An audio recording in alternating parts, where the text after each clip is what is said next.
I never thought a camping trip would be the last time I'd ever speak to my best friend. But as I sat in that tent, watching the rain hammer against the nylon walls, I realized that some betrayals are so profound, so utterly devastating, that they shatter not just friendships, but the very foundation of who you thought you were.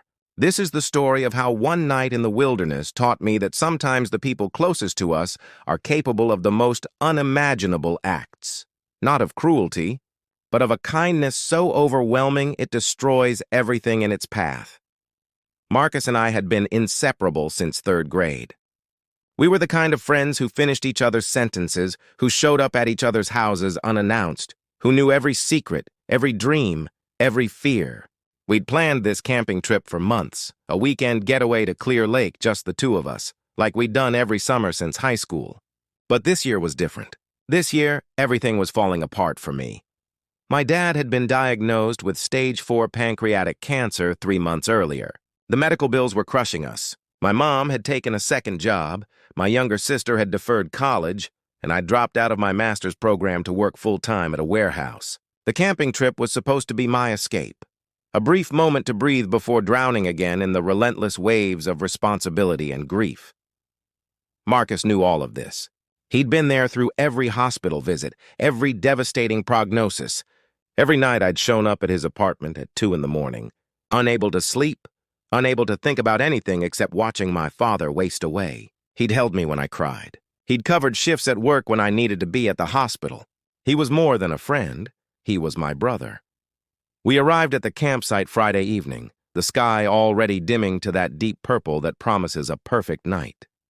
We set up our tent near the water's edge, cracked open a couple of beers, and for the first time in months, I felt something resembling peace. Marcus grilled burgers while I built the fire, and we fell into our old rhythm, the easy banter that had defined our friendship for 20 years. Remember when we tried to build that raft in 8th grade? Marcus laughed, flipping a burger.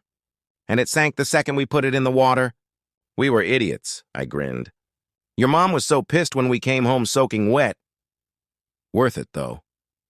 He looked at me, his expression softening. Those were good days, man. Yeah, I said quietly. They were. As night fell, we sat by the fire, and Marcus grew uncharacteristically quiet. He kept fidgeting, checking his phone, glancing at me with this strange, almost guilty expression. I figured he was worried about me, overthinking whether he should bring up my dad or just let me enjoy the distraction. Finally, around midnight, he stood up. I need to tell you something, he said, his voice tight. And you're going to hate me for it. My stomach dropped.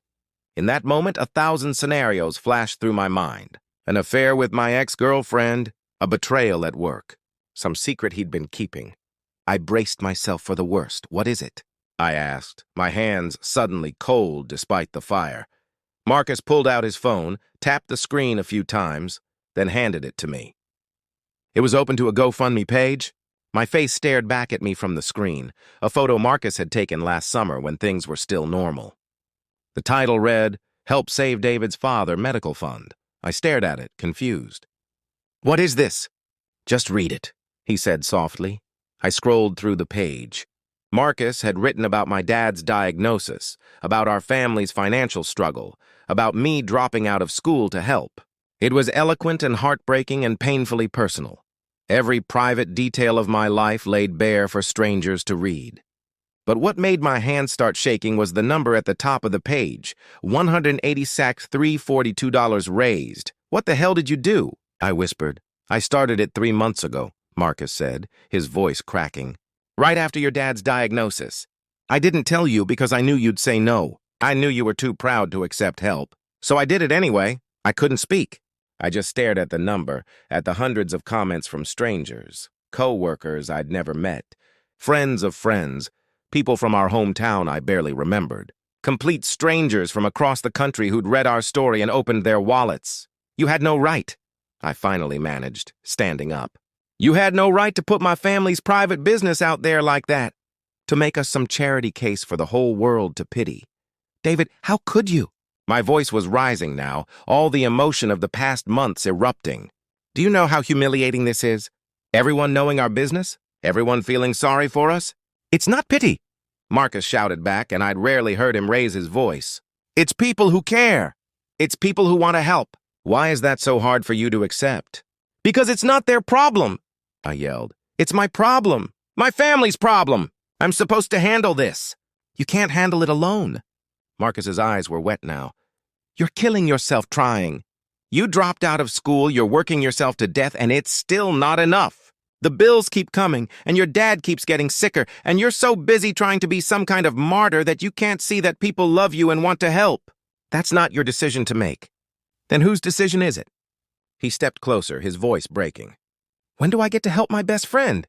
When do I get to do something that actually matters? I've watched you suffer for months, and I've felt completely useless. This was the one thing I could do. The one thing. I turned away, my chest heaving, tears streaming down my face. The fire crackled between us. In the distance, a loon called across the water. I can't accept this, I said quietly. You have to, Marcus replied. It's already done. The money's already raised. And you know what? People were happy to give it. Grateful, even. Everyone needs help sometimes, David. Everyone. And there's no shame in that. The only shame is in being too proud to accept it when it's offered.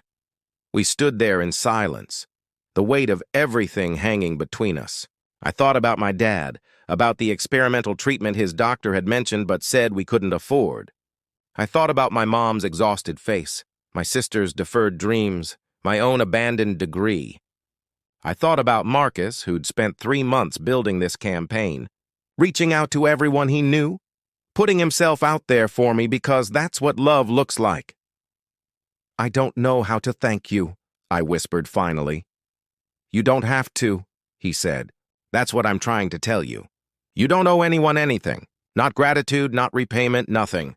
This is what people do. This is what humanity looks like when you let it. I turned to face him, and we stood there. 2 grown men crying by a campfire in the middle of nowhere. Then I pulled him into a hug, holding on like he was the only solid thing in a world that had been spinning out of control for months. I'm sorry, I said into his shoulder. I'm so sorry. I know, he said. I know you are. We talked until dawn, about pride and vulnerability, about accepting help, about the difference between pity and compassion. Marcus showed me the comments on the page, messages from people sharing their own stories of loss and community support, thanking us for letting them be part of something meaningful.